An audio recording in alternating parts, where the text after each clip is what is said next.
جناب مسلم نے عقیل نے ایک مرتبہ جب سب سے بیعت لے لی، خط لکھ چکے ہیں، تو ایک مرتبہ آئے مغرب عشاء کی نماز پڑھانے کے لیے مسجد کوفہ کے اندر، اور لوگ کہتے ہیں 16,000 نمازی آپ کے ساتھ تھے، پوری مسجد بھری ہوئی تھی، بیٹھنے کی جگہ نہیں تھی، لوگ اندر نہیں آ سکتے تھے، 16,000 افراد نمازی، لیکن نہ جانے کیسی کیفیت ہے کہ نماز جناب مسلم نے عقیل نے شروع کی تو 16,000 افراد، لیکن جب سلام دیا تو دیکھا کوئی بھی نہیں ہے، کوئی بھی نہیں۔ اچھا، اسی رش کے اندر دونوں بچے بھی آپ سے جدا ہو گئے، اگر اب مسائب برداشت کر پائیں، پردیس میں خدا کسی کو اکیلا نہ کر دے، تنہا نہ ہو جائے کوئی۔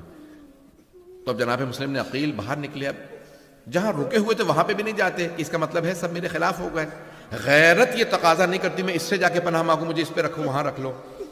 تو اب کوفے کی گلیوں میں پھرنے لگے، ایک دروازے پہ آئے، آ کے بیٹھ گئے، وہاں سے ایک بوڑھی خاتون نام توعہ تھا، سوال کیا، کہا کہ کیا بات ہے آپ اپنے گھر کیوں نہیں جاتے؟ دیکھتے نہیں کتنا پورا شوب دور ہے، کہا گھر وہ جاتا ہے جس کا گھر ہو۔ کہا کیوں آپ کا گھر نہیں ہے؟ کہا میں مدینہ کا رہنے والا ہوں۔ وہ مومنہ تھی، فوراً سوال کیا، کہا مدینہ کے رہنے والے؟ کس کے بیٹے ہیں؟ کہا انا مسلم ابن عقیل، میں مسلم ہوں، عقیل کا بیٹا۔ کہا کون سے عقیل؟ کہا عقیل ابن ابی طالب۔ کہا علی ابن ابی طالب کے بھائی؟ کہا ہاں علی ابن ابی طالب کے بڑے بھائی، عقیل کا بیٹا ہوں۔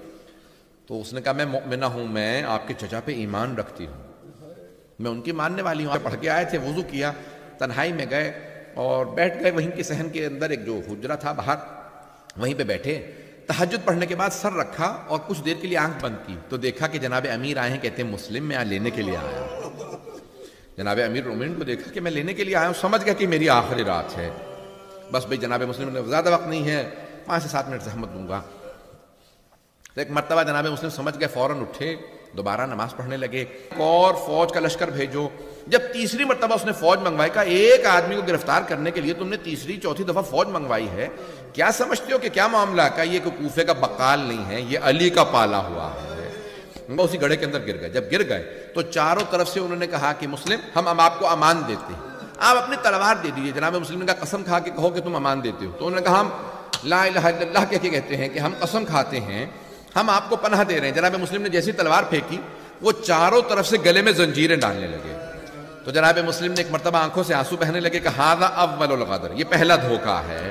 آپ کے جو صاف پانی دے دو اس میں بہت زیادہ خون آ گیا ہے۔ اس نے دوبارہ پانی دیا، دوسری مرتبہ دیکھا پھر اس میں خون آ گیا۔ کہا کہ شاید خدا کو یہی منظور ہے میں بارگاہ میں، اس کی بارگاہ میں پیاسا جاؤں، یہ پانی لے جاؤ۔ جیسے ہی زنجیریں باندھ کے جناب مسلم کو اندر لے کے آئے نا، تو عبید اللہ ابن زیاد نے دیکھا، تو جناب مسلم سے ایک آدمی نے کہا کہ تم نے اپنے امیر کو سلام نہیں کیا؟ کہا میرا امیر صرف حسین ابن علی ہے، میں عبید اللہ ابن زیاد کو نہیں مانتا۔ کہا جھک کے سلام کرو۔ کہا میں اس کے سامنے نہیں جھکوں گا۔ ایک مرتبہ کہا کوئی آخری حسرت ہے؟ کہا ہاں۔ آنکھوں میں آنسو کا کیا بات ہے، موت سے ڈر رہے ہو؟ کہا نہیں، میں نے اپنے مولا کو خط لکھا ہے، مولا کوفے چلے آئیے، لیکن مجھے اب احساس ہو رہا ہے یہ کوفہ اس لائق نہیں، حسین آ جائیں۔ کہا لیکن تو سید الشہداء کوفے کے لیے، کربلا کے لیے چلے ہیں، جانتے ہیں کون ہے؟ ساری بیویاں ساتھ ہیں۔ مولا نے ایک مرتبہ کہا عباس ذرا یہیں پہ خیمے نصب کر دو، آج رات میں یہیں رہوں گا۔ مولا عباس نے خیمے نصب کر دیے۔ ایک مرتبہ کہا ذرا میری بہنوں کو بلا دو۔ جناب عباس اس خیمے میں گئے جہاں جناب زینب کبریٰ تھی۔ کہا بی بی آپ کو مولا نے بلایا ہے۔ سید الشہداء کی آواز کا سننا تھا کہ مولا نے بلایا۔ جناب زینب فوراً آئے، کہا بھیا آپ نے بلایا؟ دیکھا مولا کے بہت چہرے پہ غم کے آثار ہیں۔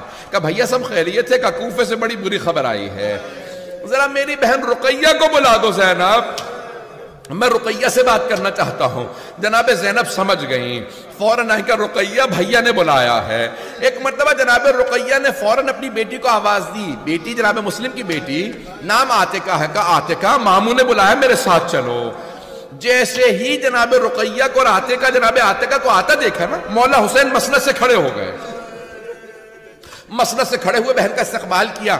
فوراً جناب عاتقہ کے سر پہ ہاتھ رکھا۔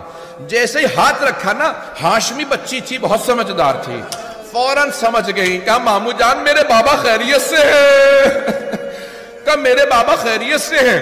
جناب سید الشہداء نے کہا بیٹی اپنے آپ کو یتیم نہ سمجھنا، ابھی مامو زندہ ہے، میں تمہیں یتیمی کا احساس نہیں ہونے دوں گا۔ جناب عاتقہ کی آنکھوں میں آنسو آ گئے، رونے لگی، سمجھ گئی میرے بابا شہید ہو گئے۔ جناب سید الشہداء نے کیا کیا؟ ارے شب عید ہے، فوراً جناب زینب سے کہا زینب ذرا میری صندوقچی لا دو، میں اپنے ہاتھوں سے عاتقہ کو بالیاں پہناؤں گا۔ جناب زینب صندوقچی لے کے آئی، مولا نے 2 بالیاں نکالی، جناب عاتقہ کے کانوں میں ہاتھوں سے بالیاں پہنائیں۔ راوی کہتا ہے یہاں قریب میں ایک چھوٹی سی بچی کھڑی دیکھ رہی تھی کہ اگر کوئی بچی یتیم ہو جائے اس کے کانوں میں نئی بالیاں پہنائی جاتی ہیں، اس کے سر پہ شفقت کا ہاتھ رکھا جاتا ہے۔ بچی یہ سمجھ رہی تھی کہ ہمیشہ ہر یتیم کے ساتھ ایسا ہی ہوتا ہے۔ جب شام غریبہ آئی، اس بچی نے دیکھا میں بھی یتیم ہو گئی، میرے سر پہ کوئی شفقت کا ہاتھ رکھے گا، میرے کانوں میں کوئی نئی بالیاں پہنائے گا۔ بچی انتظار میں تھی، اتنے میں شمر آ گیا۔ شمر نے ایسا بالوں میں ہاتھ ڈالا، بی بی کا بالوں کو چھڑانا مشکل ہو گیا۔ جب اس نے کانوں سے بالیاں چھینی، بچی نے رو کے کہا